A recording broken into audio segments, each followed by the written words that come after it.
Hi, I'm Jonathan Nunn. I'm here with Jeremy Stanley. We're going to measure Casper. Well, the first part of the hoofbeat measurement, we're going to show you how we do a visual overview at the beginning. First part of this, assess the horse. We'll have a look over the horse visually, clean off the feet and get ready for the measurement. But the most important thing, we take the rug off first so we can get a good look at the horse's general conformation. So Jeremy's just going to take the rug off. Another important thing, as you can see, Casper's not standing straight.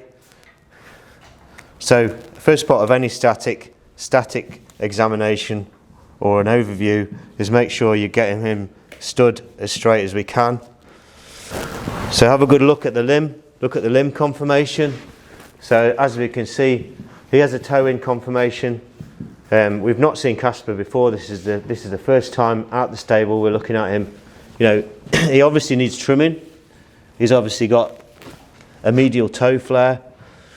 Another good point to raise is look at the limb alignment.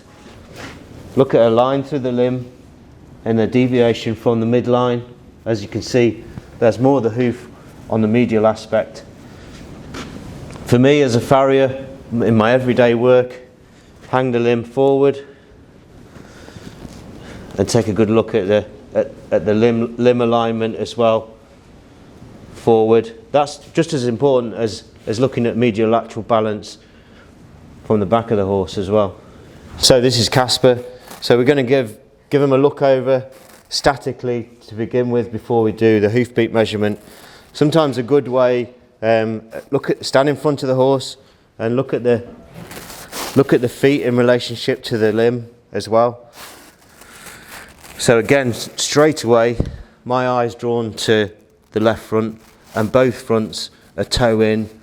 They have a medial toe flare, and this is sometimes the first aspect, the first point that we look at as a farrier is from the top side. So it's a really important part of the assessment is to look at the top of the limb. A good way of demonstrating this to a client as well is to plumb line with a lead rope. And you can see how much of the hoof is on the medial aspect. So don't be too drawn to the initial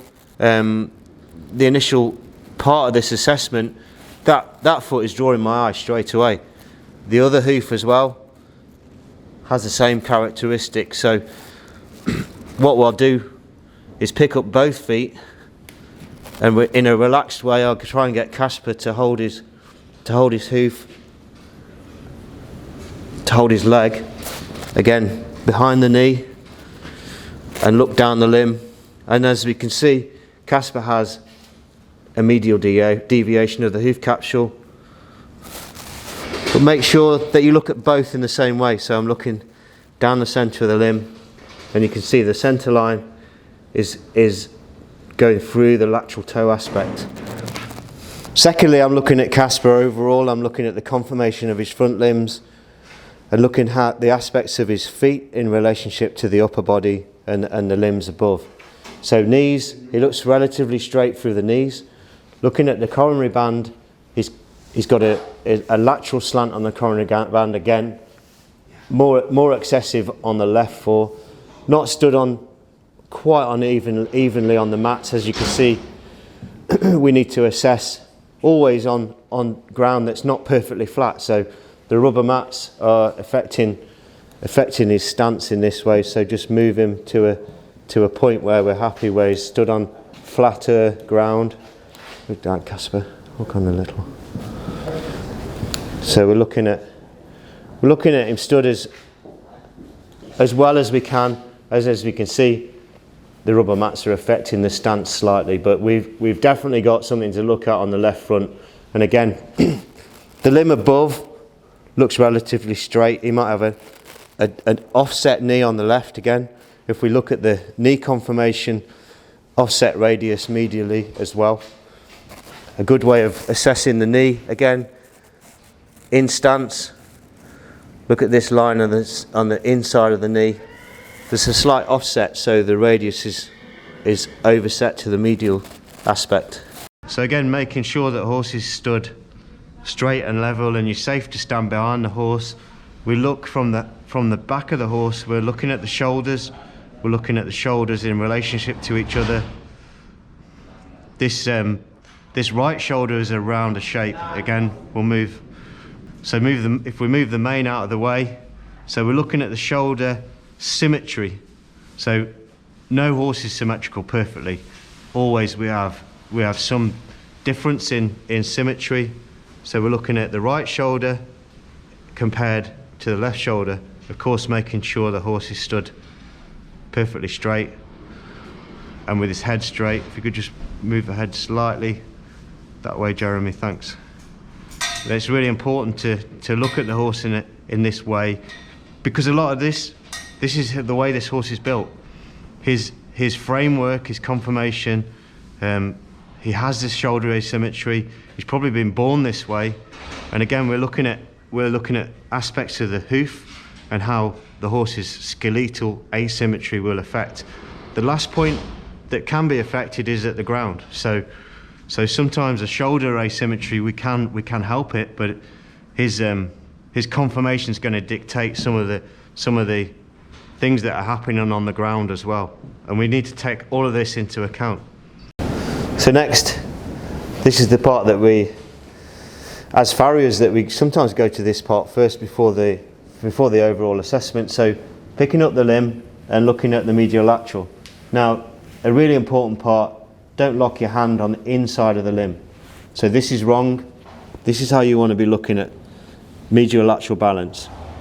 Hold the limb, relaxed, again, just below the knee, in line with the elbow, and sight it and see it. And I'm looking at symmetry, hoof symmetry. I'm looking at height, heel height, overall aspects. I'm not looking at the level of the trim or the level of the hoof at this point. I'm looking at heel height, I'm looking at deformation of the heels here, and I'm looking at symmetry, medial lateral symmetry. So we can see with Casper we're a lot more upright on the outside. We expected that. He's got a deviation of the hoof capsule, but he's actually high through the lateral heel as we're looking down this hoof. And again, if we relate that to the shoulder difference as well, he's really loading into this lateral aspect, and we can see already we're starting to build a picture of the foot balance and Casper's simulated wear pattern of the hoof. So we assume when we measure and analyse, are we going to get a horse that lands lateral toe? We're yet to find that out.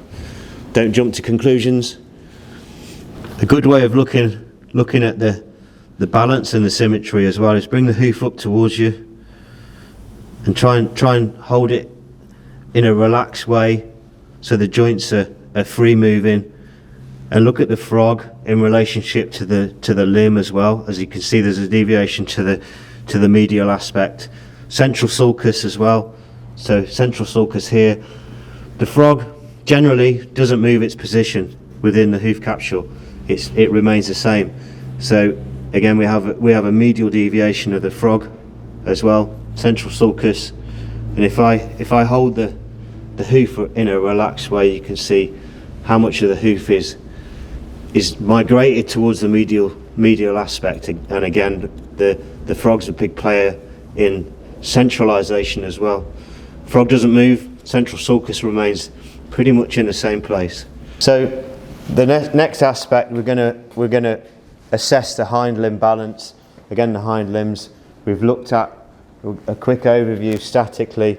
Familiarise yourself with the horse, make him comfortable that you're going to walk behind him. You know, not all horses are going to want you to lift their tail out of the way. So make sure he's stood on all four. Get him standing four square if you can. We just go back one step, Jeremy. That's as near as we're going to get it. I think that's okay. Yeah. So when we talk about long axis and short axis, my assessment of hind limb foot balance is usually done on the ground. So when we're looking at long axis balance of the hoof capsule in relationship to the limb, again we can see the fronts as well here quite nicely. So stand safely behind the horse, hold the tail out of the way, And again, we can look at that left fora as well. We can see the medial deviation of that left fora really nicely now if we look through the hind limbs. And again, now we're looking at the hind limbs in relationship to the ground. And again, long axis is really important that it's weight bearing, and you'll see in a sec when we lift a limb how that changes the aspects of hoof balance that we're looking at as well. So again, a quick overview, look down the back of the horse before we start to pick any legs up. So next we can pick up the hoof and look at the foot balance and look at the wear of the foot. So quick overview, frog needs trimming, there's some wear, there's a lateral toe flare, a wall flare here which we can see. Make sure it's clean. And I'm looking at the short axis of the foot balance in relationship with the hoof capsule as well. So again, lateral aspect as you'd expect, little more flare on the lateral aspect, a little more upright, but high on the medial heel. Again, good frog contact, a little bit of toe wear on the medial toe aspect as well. So again, if we hang the limb, we can look at the overall flatness of this foot in relationship with the hoof balance as well. Some people like to look down the limb in this way, in a relaxed way, to hold your hand in front of the hock. And look again, I'm looking at the balance of the hoof here, not in relationship to the long axis of the tendon, because the tendons of the limb on a hind limb don't run exactly through the centre of the hoof as well.